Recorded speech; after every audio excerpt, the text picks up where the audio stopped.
De la misma manera, levante su mano derecha donde usted está y los que están aquí presentes y diga: Señor, háblame a través de tu palabra. Gracias, Señor, porque hoy es una cita divina, la oportunidad de comer de tu palabra, de ser alimentados en nuestra vida espiritual, que tendrá resultado en las diferentes áreas de nuestra vida. Usted que está aquí presente con su mano en alto, dígale: Señor, gracias porque me da la oportunidad de volver a tu casa.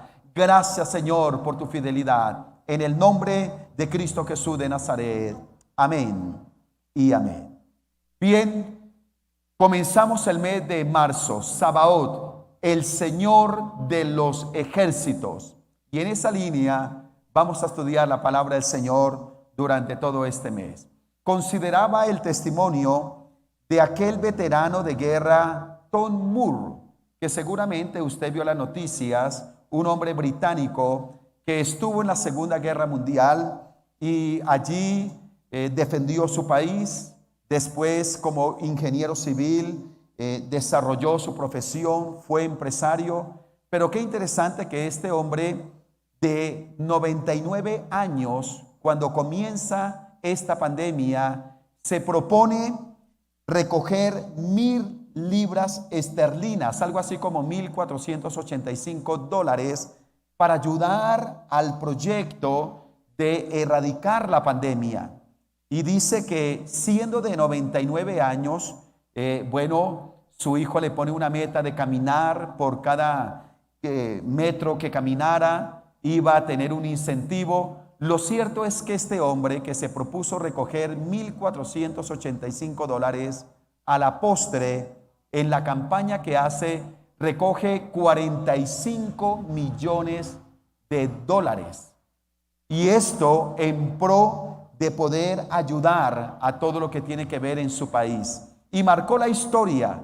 Bueno, ya murió de 100 años, pero dejó un legado de ser un gran soldado.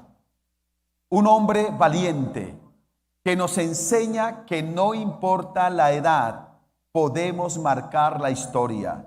Y si eso lo hace este valiente, este guerrero, este veterano, ¿cuánto más nosotros poniendo nuestra confianza en el Señor de los ejércitos?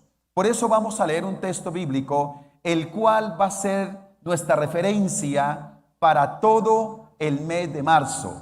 Ojo con esto, vamos a estudiar esta historia y le vamos a destacar toda la riqueza en primer libro de Samuel, capítulo 17, los versículos 45 al 47. Una historia conocida, la que nos cuentan desde la escuela dominical, cuando nos hablan de David y Goliat, referente aún en el mundo no cristiano, de cómo derribar a los gigantes. Y vamos a ver cómo la palabra de Dios es fuente inagotable y el Señor nos habla a través de esta palabra. Leamos la escritura.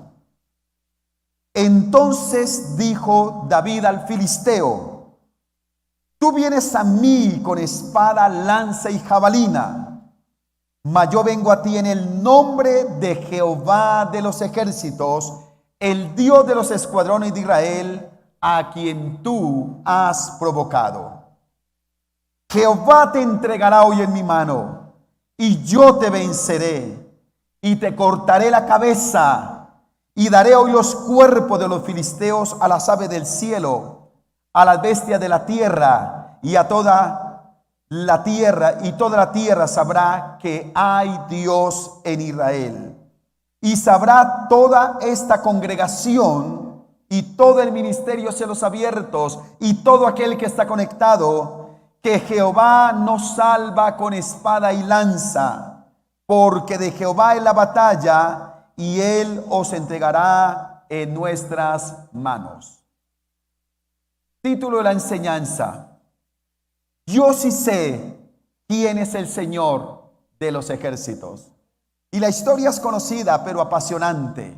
No deja de transmitirnos esa fuerza, esa bendición de Dios, ese ímpetu de ver a un muchacho de 17 años que conocemos que siendo el octavo de una familia, ignorado por su papá, quizás por su mamá, lo mandan a cuidar las ovejas, y este era un oficio que cuando en la casa no había dinero para pagar un criado, un jornalero, era el oficio que le correspondía al hermano menor: vaya y cuide las ovejas. Por eso cuando Samuel va a casa de Isaí a ungir a aquel sucesor de Saúl, pasa su hermano Eliab, el mayor, y pasan otros hermanos, y ninguno de ellos es, hasta que, conmovido su corazón, dice a Isaí: no hay otro hijo, no hay nadie más. ¿No tienes quizás por ahí un hijo de una aventura y no lo quieres contar? ¿Qué sé yo? Pero ahí es donde se acuerdan: ah, sí, hay un muchacho, es pequeño, no tiene muchas habilidades, no es como muy capaz. Fue el que nació porque falló el dispositivo. Y es al que llaman, y es al que Dios levanta y lo saca detrás de las ovejas. Sabemos que fue primero a tocar para Saúl, y es donde Dios lo usa para traer calma y paz. Pero ahora que ha vuelto con su padre y está en el oficio, hay una guerra. Se ha presentado un choque entre los filisteos y el pueblo de Israel. Y ahí había un choque, una tensión, porque los filisteos habían preparado un paladín, un gigante, un hombre grande, fuerte, un guerrero llamado Goliat. Y a este hombre lo lanzan al frente de la batalla y se dan el lujo que con un solo hombre desafían todo un ejército.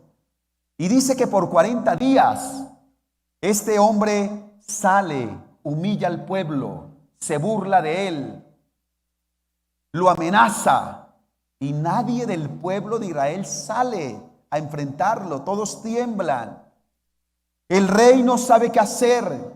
Lo único que se le ocurre es tener una recompensa. Habla de su hija, exime la casa de su padre de impuestos, hay botín, pero nadie se mide a la tarea. Hasta que Isaí manda a su hijo menor y le dice: ve allá a ver cómo están tus hermanos. Mira cómo están ellos, llévales unos quesos también, un presente al rey, y ve qué hay. Y cuando llega allí, dice la palabra que encontró este muchacho de 17 años llamado David, encuentra un ejército acorralado, temeroso, y empieza a escuchar que hay murmuración, que hay zozobra, los unos hablan, los otros retroceden. Y cuando él llega y escucha que hay una recompensa, que algo está pasando allí, y nótese cómo David entra de una vez y dice: ¿qué le van a dar a aquel que pueda derrotar a este paladín? Y cuando le cuentan la recompensa, él dice: yo lo voy a hacer, yo lo voy a hacer. Lo cual cautiva la mirada del ejército, del rey. ¿Cómo es que un muchacho pequeño, el hombre no conoce de guerra, el hombre no ha estado entre batallones, cómo es que lo va a enfrentar? Y dice que ahí también sufrió el menosprecio de su hermano Eliab, su hermano mayor, pero el hombre va al frente. Y dice que le dan la noticia a Saúl de este muchacho que quiere enfrentar al paladín. Quiere ponerle las vestiduras, no se acomoda con ellas. Y dice que ha preparado sus herramientas, una honda, unas piedras, y es donde se da esta palabra. Y dice que cuando él desafía, allí enfrenta a Goliat, Goliat lo menosprecia. Pero qué interesante, y hoy vamos a comenzar a estudiar este texto, porque David sí sabía quién era el Señor de los ejércitos. Así que consideremos el crecimiento que alcanzamos cuando conocemos al Sabaoth, al Señor de los ejércitos. Estudiemos entonces la vida de David durante estos domingos para ver el perfil de un hijo de Dios que realmente conoce al Señor de los ejércitos. Y mi súplica delante de Dios es que usted que está aquí presente, los que están a través de la virtualidad, mi vida, todos podamos saber quién es el Señor de los ejércitos. Número 1, quiero que podamos considerar qué pasa cuando no se conoce al Sabaoth. ¿Qué pasa cuando no se conoce al Señor de los ejércitos? Mire algunas características rápido que identificaban al ejército de Saúl. Que Dios nos guarde de esa actitud. Mire, la fe se paraliza. Cuando uno no conoce al Señor de los ejércitos, la fe se paraliza. La fe se paraliza. Todo un ejército paralizado por esta noticia. Se vive con un espíritu apocado. Se vive con un espíritu apocado. Las palabras lo evidencian. Yo no soy nadie. Qué derrota. Mi vida es un fracaso. A mí nada me sale. Yo por qué soy tan de malas. Porque Dios sí bendice a otros y a mí no me bendice. Y el lenguaje es desalentador. Porque el espíritu está apocado, está cobarde. Cada vez que viene un reto, no ve a Dios, sino ve el problema. ¿Y por qué me pasa esto a mí? ¿Por qué otra vez una prueba? ¿Por qué estas dificultades? Eso lo evidencia alguien que no conoce al Señor de los ejércitos. Se acepta la humillación. Nótese que el paladín humillaba al ejército de Israel. La humillación. ¿Sabe cómo vive una persona que no conoce al Señor de los ejércitos? Humillada. Les compartí, creo que fue hace 8 días, cómo en una publicación quisieron hablar mal de los pastores con vulgaridad de muchas cosas y yo me pronuncié. Porque no voy a permitir la humillación. Yo sé en quién he creído, en quién he puesto mi confianza. Se acepta la humillación. Las armas y la armadura no funcionan. Todo un ejército con armadura, con armas, no les servía para nada. Y es ahí donde quizás alguien que no conoce al Señor no le funcionan las armas que está usando. Y aún puede usar algunas armas aparentemente espirituales. La palabra no le funciona la oración porque es una persona que no conoce realmente al Señor de los ejércitos. En otras palabras, la falta de su reconocimiento produce abatimiento. La falta de su reconocimiento produce abatimiento. Eso se nota en la vida práctica, en el diario vivir, en lo que pasa en casa, en la manera que enfrentamos los desafíos, si realmente conocemos o no conocemos al Señor de los ejércitos. Y se evidencia que el ejército de Saúl no conocía al Señor de los ejércitos. Pero mire las evidencias cuando se conoce al Señor de los ejércitos. El versículo 45 lo leímos. Como él dice, tú vienes contra mí con espada, lanza y jabalina, mas yo vengo a ti, contra ti, en el nombre de Jehová de los ejércitos, el Dios de los escuadrones, a quien tú has provocado. Mire lo interesante. Cuando uno conoce al Señor de los ejércitos, el temor no lo atrapa. ¿Usted cree que uno estar delante de un grandote como ese Goliat, que tenía una espada que parecía un telar de 6 codos? Eso quiere decir que era un arma muy grande. 2 metros con 70 medía esa lanza, un hombre fuerte, agresivo, violento. Si nada más a veces un ladrón, una persona, una amenaza, déjeme decirlo con respeto, un habitante de la calle, alguien a veces produce miedo. Un muchacho de 17 años no se deja intimidar de este paladín. Cuando uno conoce al Señor, no se deja atrapar del temor. Cuando uno conoce al Señor de los ejércitos, tiene la convicción en el nombre de quien está enfrentando las batallas. Y déjeme decirle, el Dios de los ejércitos, en quien hemos puesto nuestra confianza, no ha perdido la primera batalla. Dígame a eso. No ha perdido la primera batalla. En otras palabras, David sabía que con Dios iba a la fija. Él iba a la fija. Se tiene celo por la obra de Dios. Cuando uno lo conoce, uno tiene celo por la obra de Dios. Se da cuenta que David no lo está haciendo para ganar el botín nada más. No lo está haciendo para que su nombre sea famoso. Lo está haciendo porque tiene vivo celo. Tú has provocado al Dios nuestro. Porque la guerra de ejércitos era una guerra de dioses. Y el nombre de Jehová, dijo David, no quedará avergonzado, sino que el nombre de Dios será exaltado. Así que cuando uno conoce al Señor, tiene esa evidencia, no ve al filisteo, sino al Señor de los ejércitos, en el que nosotros peleamos la batalla.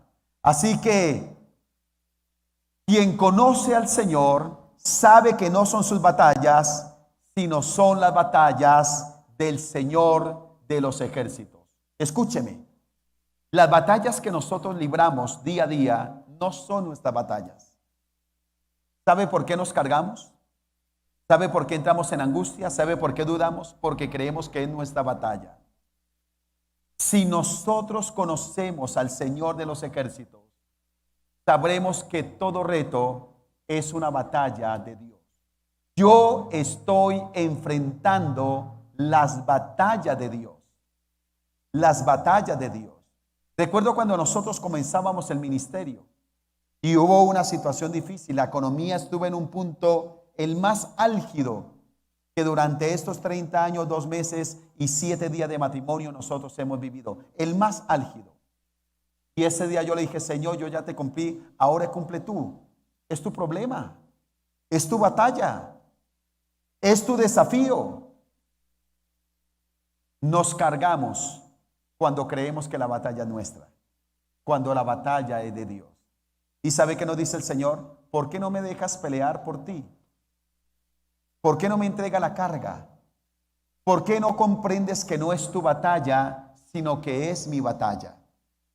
Lo que he hecho, dice Dios, es enviarte a ti para que seas mi representante y para manifestarte mi gloria.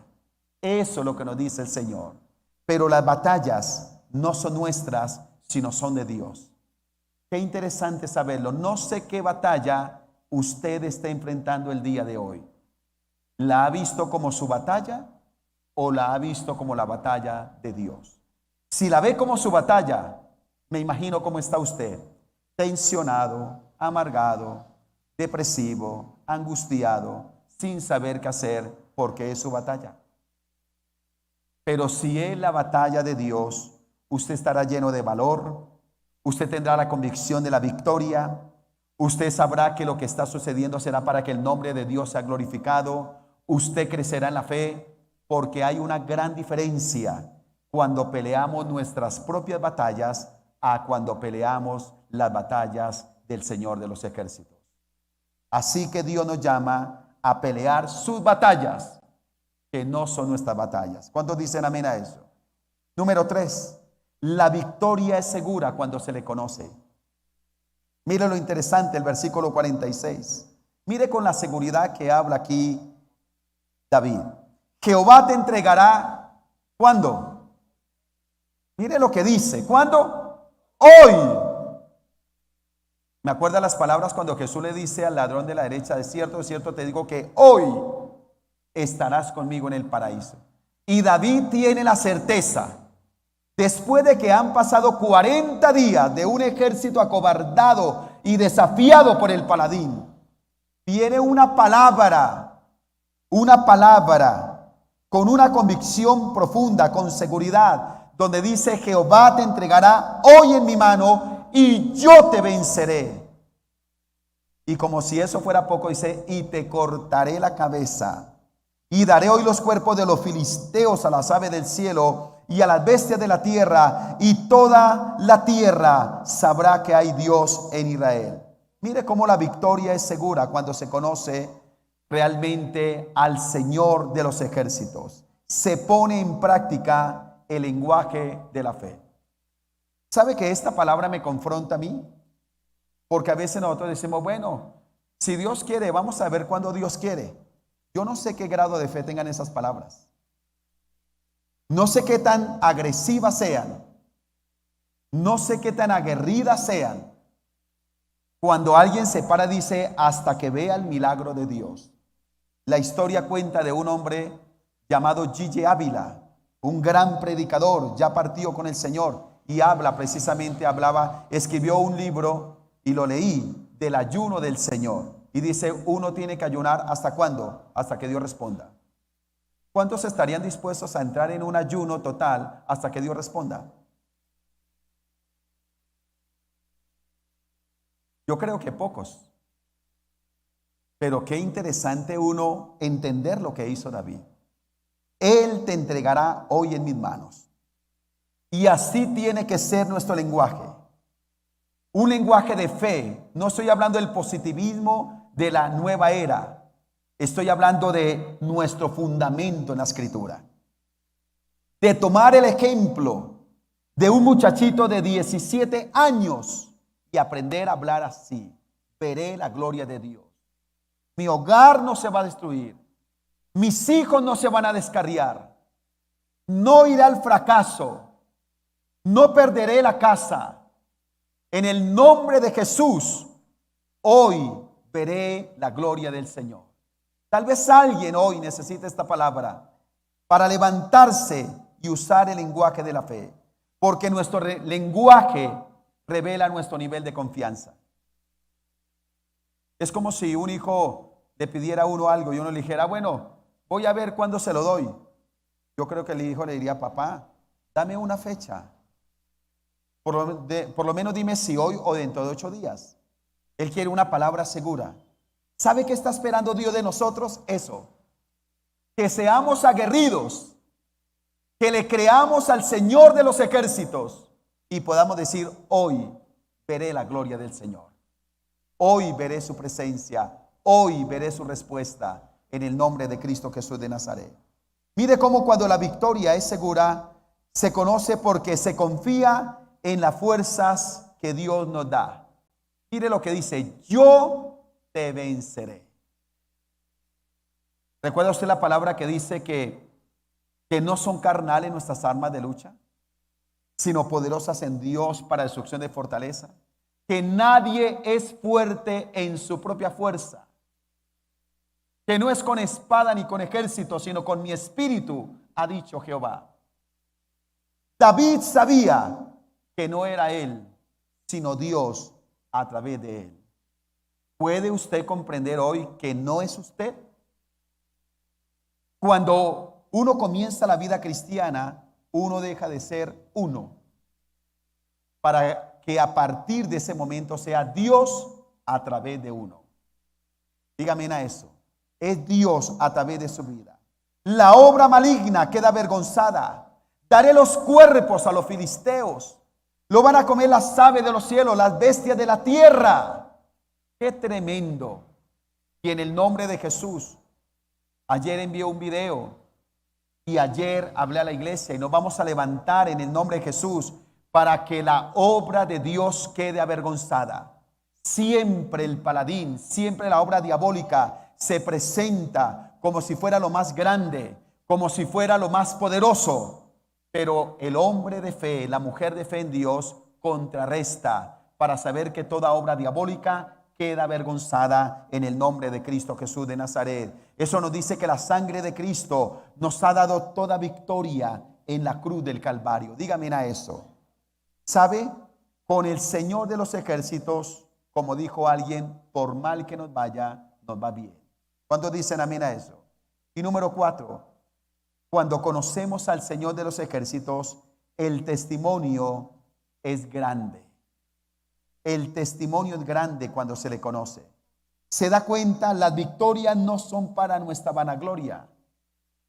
Qué interesante saber que cuando usted compra una casa, cuando usted viaja, cuando usted quiere algo, no es para que se crea más que los demás.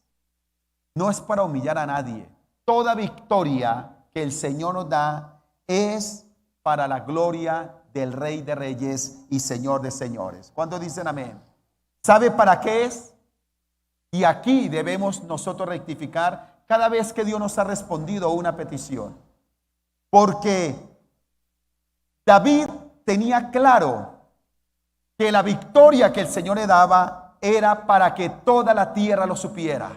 Dijo, toda la tierra sabrá que hay Dios en Israel. Esta congregación lo sabrá. Eso nos dice que las victorias es para que la tierra sepa que hay Dios en los cielos. De tal manera que cada vez que Dios nos dé una victoria, ¿qué tenemos que hacer? Testificar, hablarle a no al creyente, compartir del Dios que es fiel, el Dios que restauró el hogar, el Dios que abrió la puerta, el Dios que nos sustentó, porque es para que el nombre de Dios sea glorificado. ¿Sabe?